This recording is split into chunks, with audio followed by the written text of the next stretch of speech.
कुंजा जिंदाबाद, विराट कुंजा जिंदाबाद। देखो देखो कौन आया, पारीचे रे पारीचे,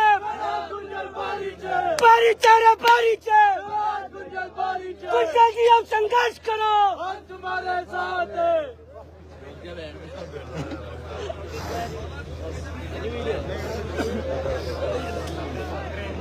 मैनचेस्टर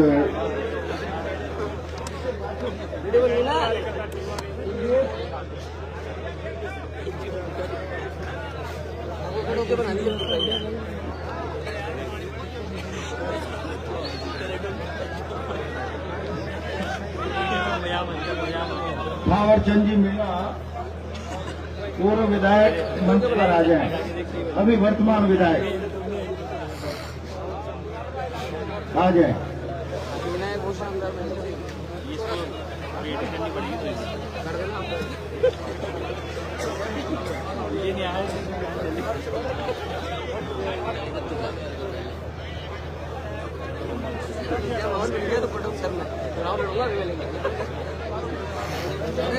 मोबाइल है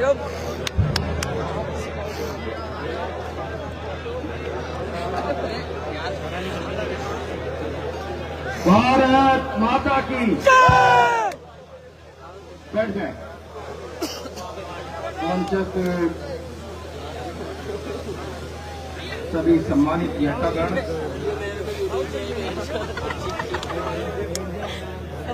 मुझे याद है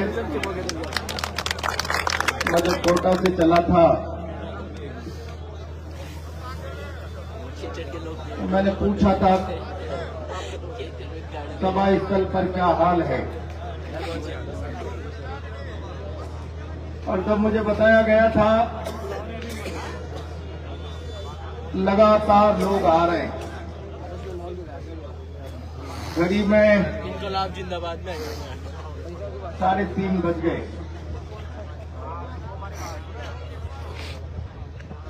सबका नाम लूंगा तो लंबा समय होगा। मेरे सामने उपस्थित राजस्थान के कोने कोने से आए हुए सभी सम्मानित महानुभाव, नौजवान मित्रों,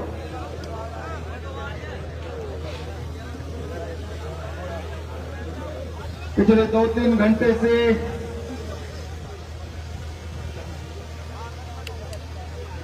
लगातार मंच से आप लोग वक्ताओं की बात को सुन रहे हैं।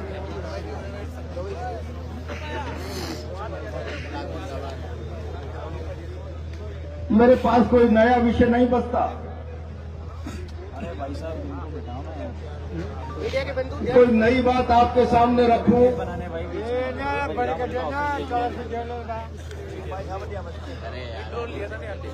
13 तारीख की समरावता की घटना ने सारे देश को हिला के रख दिया।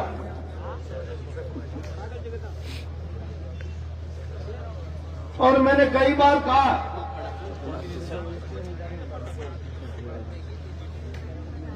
ऐसा दृश्य अंग्रेजों के राज में देखने को मिलता था। लोग जलियांवाले बाग में मीटिंग कर रहे, फिरंगी राज की पुलिस आई और लोगों पर गोलियां चला। हमने ये भी इतिहास में पढ़ा। जल जंगल जमीन आदिवासी की होगी, जमीन को कब्जाने के फिरंगी राज के कानून को नहीं मानेंगे। मानगढ़ में आदिवासी मीटिंग कर रहा था, अंग्रेजों की राज की पुलिस ने चारों तरफ से घेर कर गोलियां चला दी। रास्ता बंद करो, यहीं बैठूंगा यार, आ जाओ इधर आ जाओ। और उस मानगढ़ के शहीदों की सहायता वो जलियांवाला बाग के शहीदों की शहादत की बुनियाद में रास्ता बनाया कि हम आजाद भारत में अपने अधिकारों की लड़ाई लड़ सकें। आजाद भारत में तमाम लोगों के साथ न्याय और इंसाफ हो सके। लेकिन समरावता ने फिर भी जनरल डायर के इतिहास की यादें दिला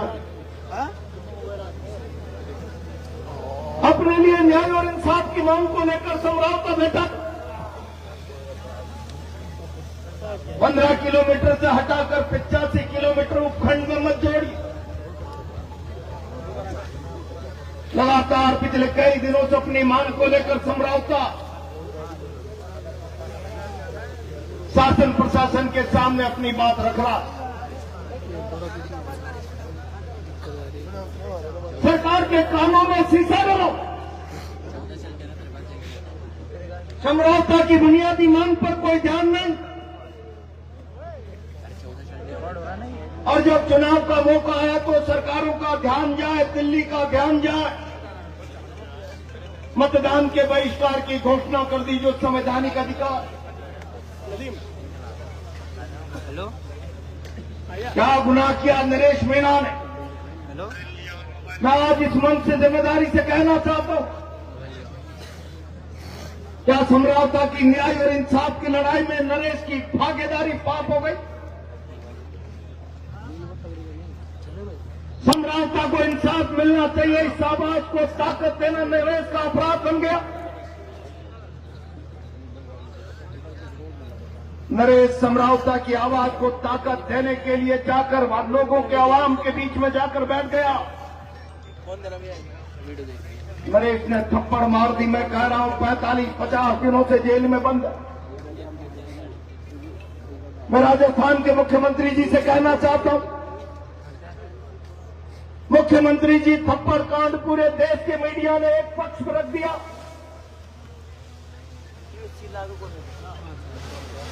लेकिन समरावता अपनी मांग को लेकर लड़ रहा। मतदान का बहिष्कार हो रहा। आपके प्रशासन का एक अधिकारी एसडीएम आता है, बहन चित्रा मीणा का हाथ पकड़कर घसीटकर शासन का दम्भ दिखाता है।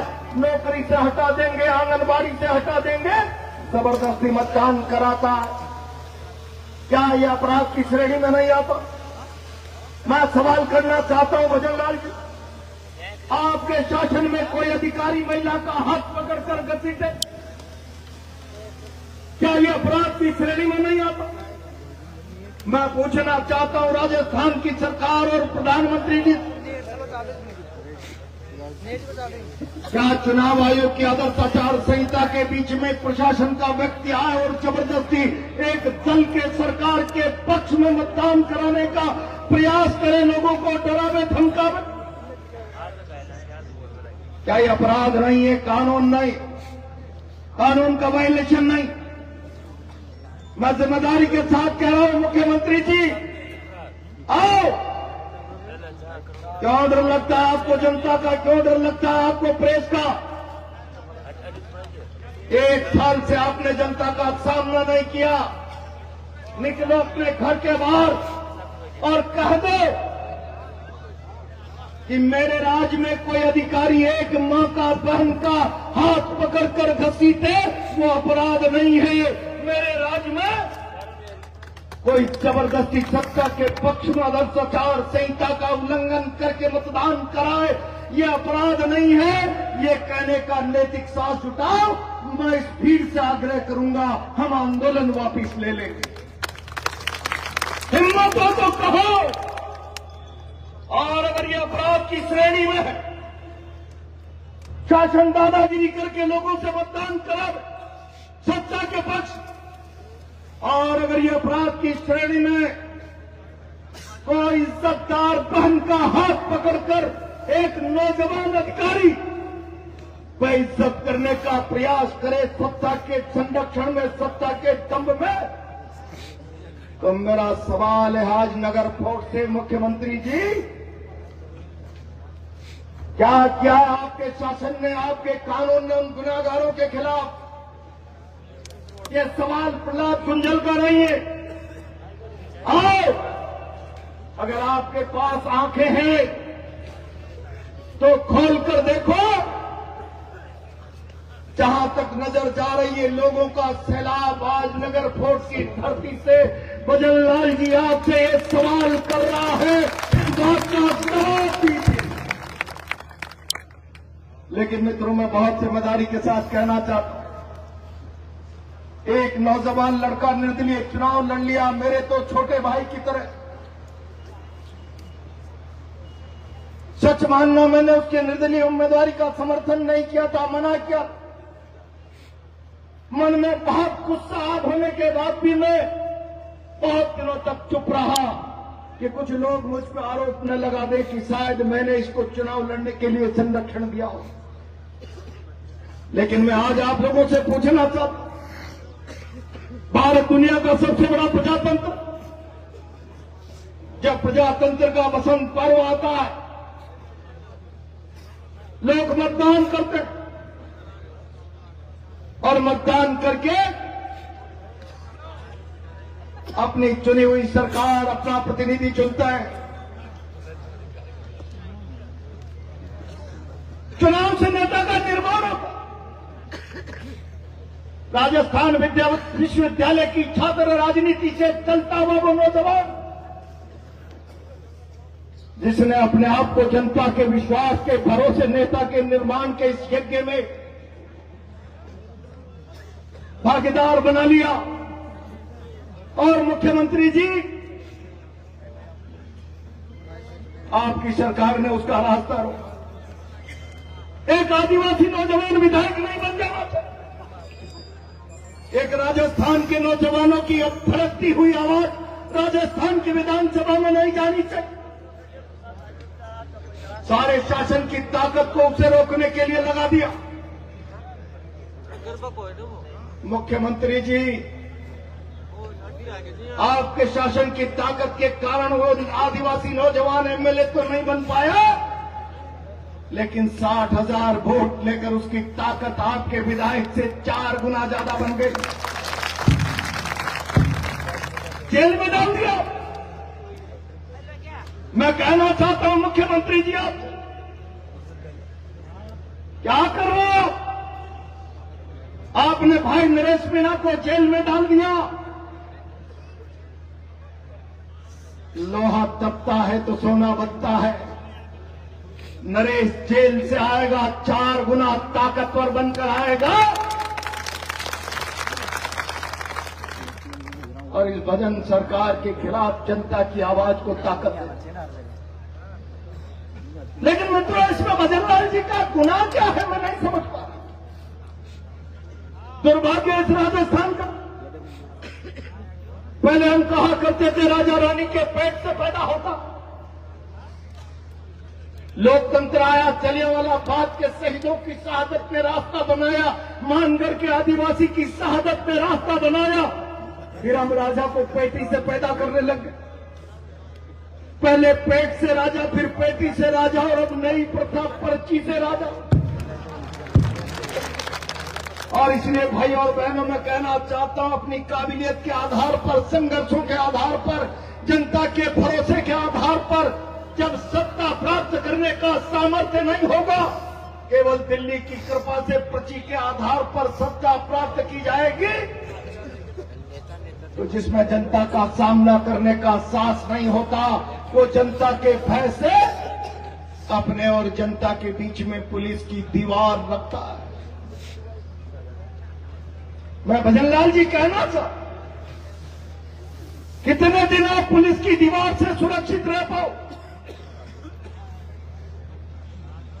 ये केवल आपका सवाल नहीं।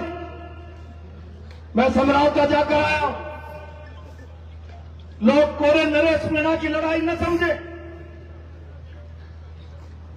जो चेहरा वहां पर आपके शासन के प्रशासन का नजर आया, दलित आदिवासियों के साथ अत्याचार हुआ। और ये नई कहानी नहीं। आपके राजनीतिक चरित्र को समरावता के बाद भारत की पार्लियामेंट में देश के गृह मंत्री के बयानों में प्रदर्शित कर। प्रधानमंत्री जी, आपकी सरकार की मानसिकता दलित विरोधी, आपकी सरकार की मानसिकता आदिवासी विरोधी, और आपके मुख्यमंत्री को यह मुगालता हो जाए कि ये चंद उड़ती फारियों की लाठियों के बल पर आदिवासी और दलित की आवाज को बंद कर सकते हैं, तो मानगढ़ के इतिहास का अध्ययन कीजिए। दुनिया की सबसे ताकतवर सरकार की गोलियों की आवाज भी दलित आदिवासी की आवाज को दबाने का सामर्थ्य नहीं रख पा। मैं चुनौती दे रहा हूं,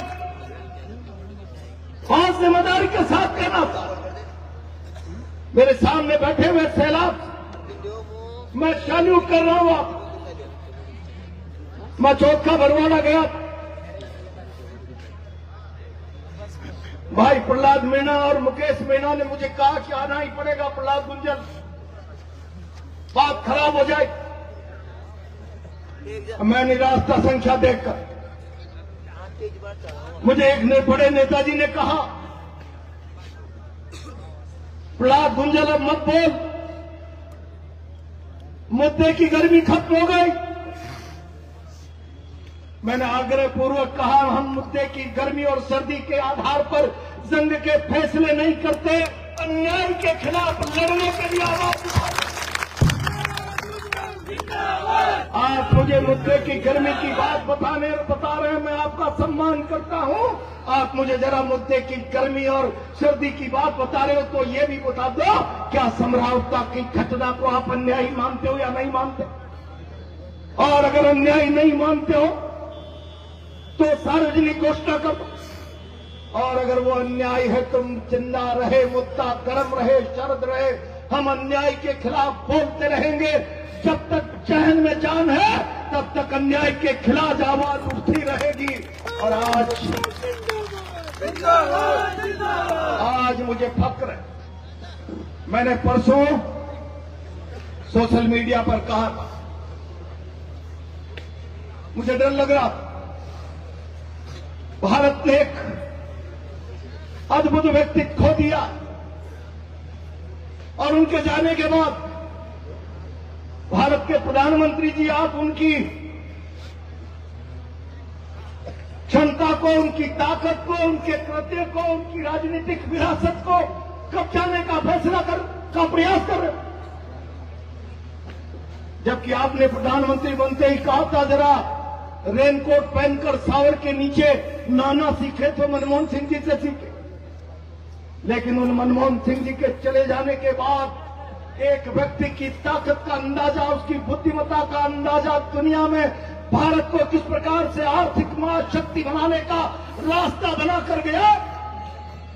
आज आपने चाहे घटिया राजनीतिक मानसिकता से स्वीकार किया हो, उस मौके पर भी आपने आलोचना के पक्ष को नहीं छोड़ा। मैं आलोचना कर रहा हूं इस मंच से, मुझे डर लग रहा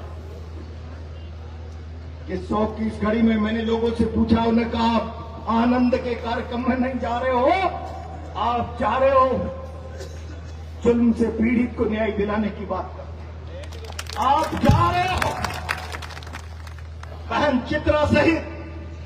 मैं कहना नहीं चाहता, रोज रोज मीडिया में देखते हैं वो बहनें कहती है प्रहलाद गुंजल जो भी नेता जाता है, मैं टिप्पणी नहीं करना चाहता, उसके सामने मेरी मां ये बयान करती है, सिर में टाके हैं बता सकते हैं, हाथ में प्लास्टर है बता सकते हैं, पैर में प्लास्टर है बता सकते हैं, प्रहलाद गुंजल कहां कहां नहीं मारा लाठियों से, कैसे बताए इतनी बड़ी जुल्म की दास्ता हो जाए। मैंने परसों कहा था, जिसके मन में अन्याय के खिलाफ लड़ने का जज्बा है वो तमाम लोग 29 को आओ।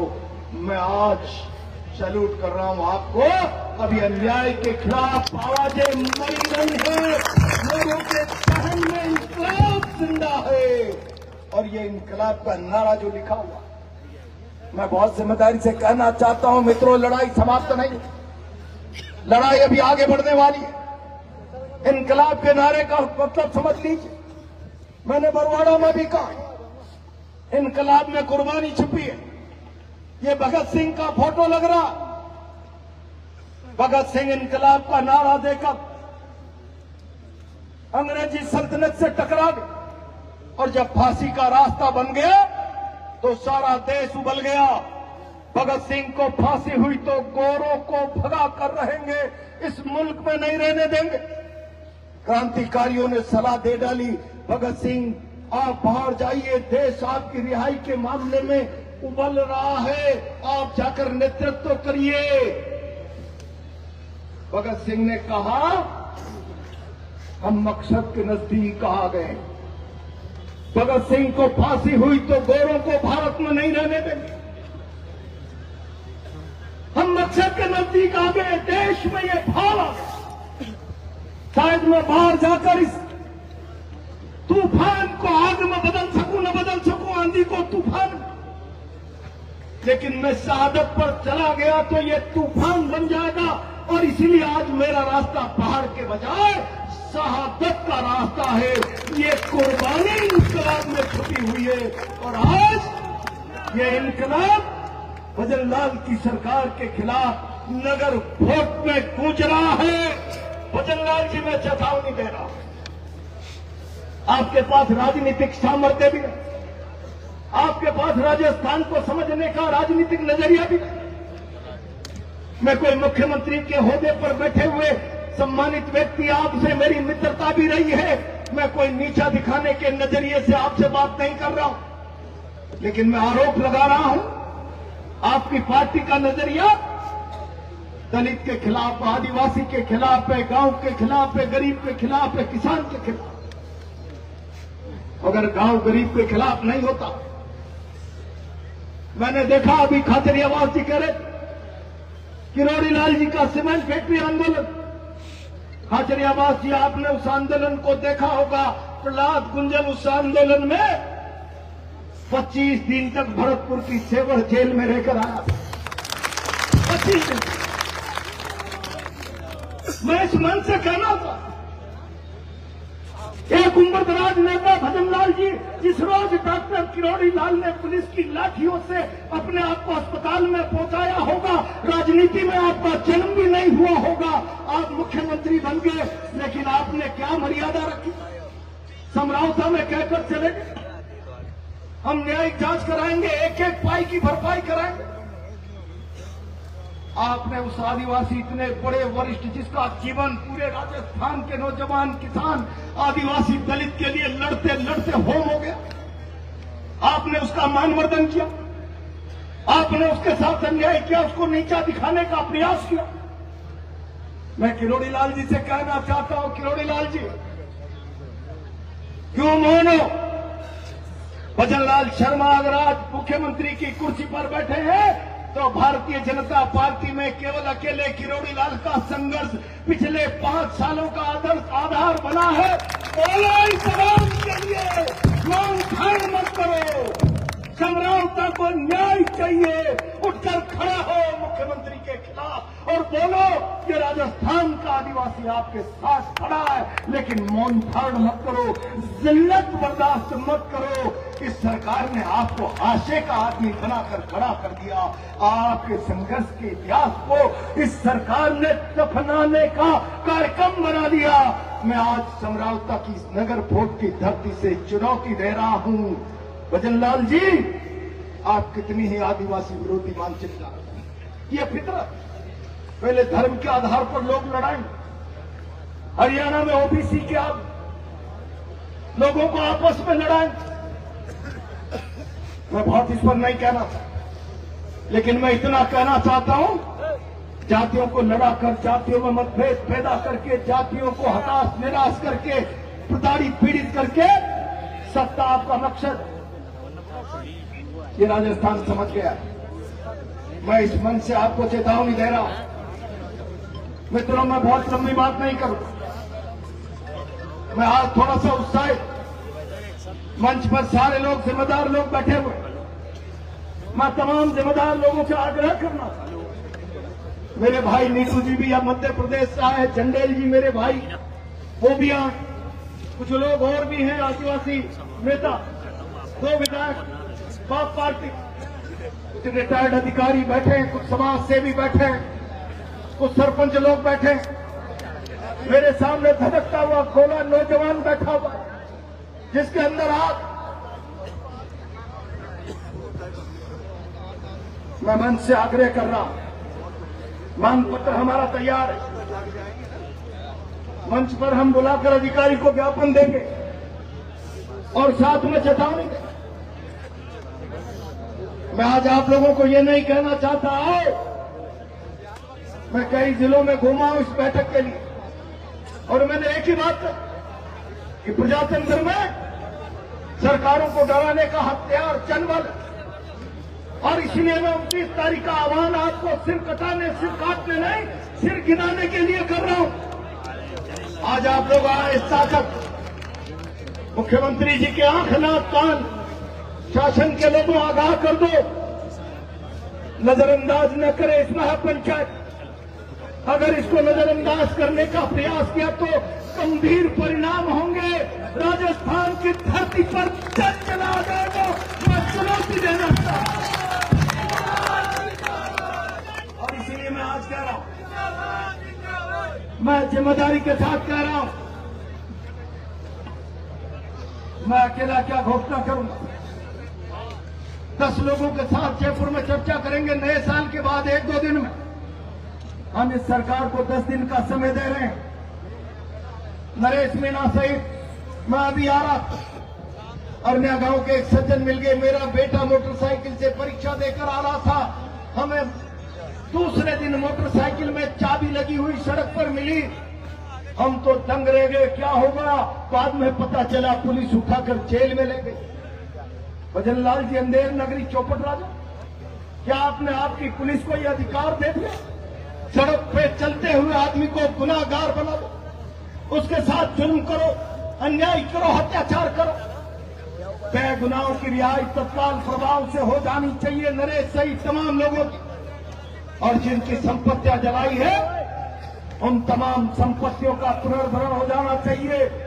और जिन अधिकारियों ने समरावता में जुल्म अत्याचार किया है, कानून का उल्लंघन किया है, उन अधिकारियों के खिलाफ कार्रवाई और राजस्थान हाईकोर्ट के सिटिंग जज से न्यायिक जांच कराई जानी चाहिए। ये मंच बैठा है, मैदान में डट जाना, पीछे मत डट जा। मैं बहुत जिम्मेदारी से कह रहा हूं, मैंने सरकारों के खिलाफ कई बड़े आंदोलन लड़े, अनुभव के आधार पर सबसे प्रार्थना कर रहा हूं, मंच की मर्यादा को भंग मत करना। 10 दिन में सरकार ने अगर सकारात्मक कदम नहीं उठाए तो अगला पड़ाव राजधानी में होगा।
जिसकी मां ने दूध पिलाया है, 29 तारीख को पुलाव कुंडल को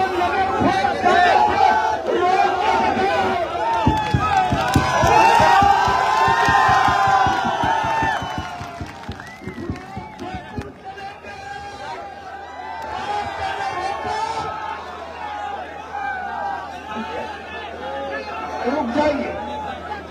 जिस रोज जयपुर चलेंगे, बेबुनियादी पड़ाव करेंगे, रास्ते में रोका तो राजस्थान रुक जाएगा।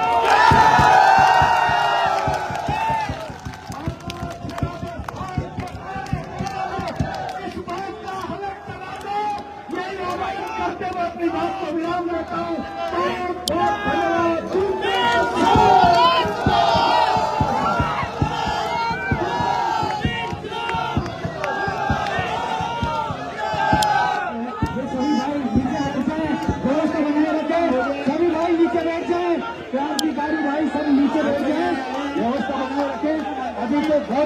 क्रांतिकारी भाषण बाकी है। हमारे सभी क्रांतिकारी भाई नीचे बैठ जाए, शांति बनाए रखें। नीचे बैठ जाओ, एक बार नीचे बैठ जाओ, एक बार से नीचे सब नीचे बैठ जाओ, सब स्टेज में सब बैठ जाओ। अरे अभी अपने विधायक से आए हैं क्रांतिकारी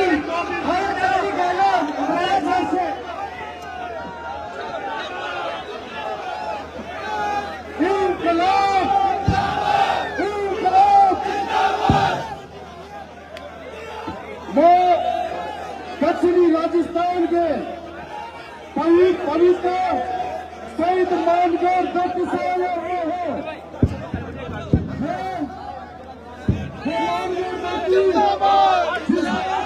अंग्रेजी हुकूमत के बाद में हजारों आदिवासी लोग के लिए शहीद हो गए। मैं उस धरती से आया हूँ जो मुझे रोक गया, शासन गया और उसके बाद में लोकतंत्र स्थापित हुआ। हमें लगे कि लोकतंत्र के अंदर हम आदिवासी सूचित होंगे, दलित सूचित होंगे, हम सब लोग सूचित होंगे। लेकिन दक्षिणी राजस्थान के अंदर जो पूर्वी राजस्थान में रहता है, सभी सरकार आई हो, हमने हमेशा न्याय की लड़ाई लड़ी है। हमारी लड़ाई को हमेशा कुचला गया है। आज मैं बताना चाहूंगा कि दक्षिणी राजस्थान के अंदर भी काफी नौकरी का आंदोलन हुआ था। हमारा कई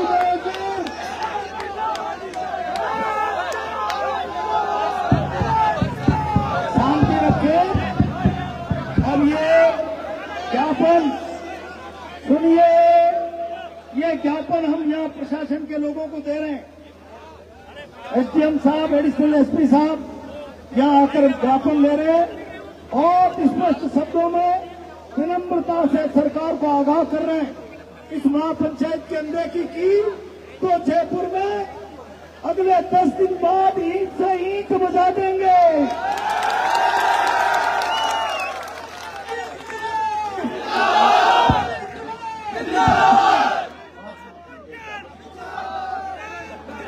मैं बड़ी उम्मीद लेकर आया हूं कि पूर्वी राजस्थान के नौजवान हमारी भी बात को सुन रहे हैं और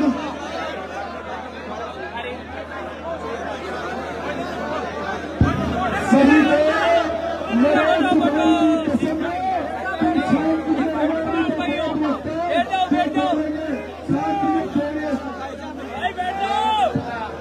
दक्षिणी राजस्थान के अंदर भी कुछ समय पहले आंदोलन हुआ था। जिन लोगों को उनको के लिए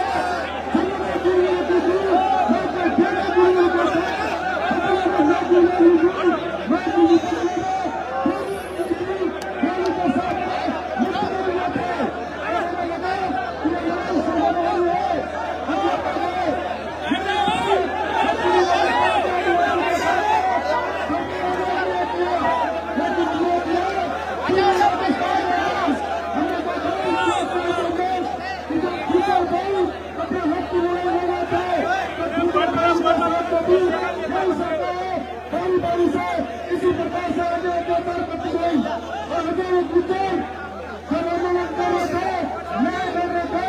हजारों टीचर भाई के ऊपर भी गोलियां चली थी। मैं आपके सामने बताना चाहूंगा, तब भी उन्होंने वोट जीत नहीं गए। कभी दक्षिणी राजस्थान की लड़ाई है, यह साथ पूर्वी राजस्थान खामोश होता था और पूर्वी राजस्थान की लड़ाई होती है, यह साथ दक्षिणी राजस्थान खामोश होता था।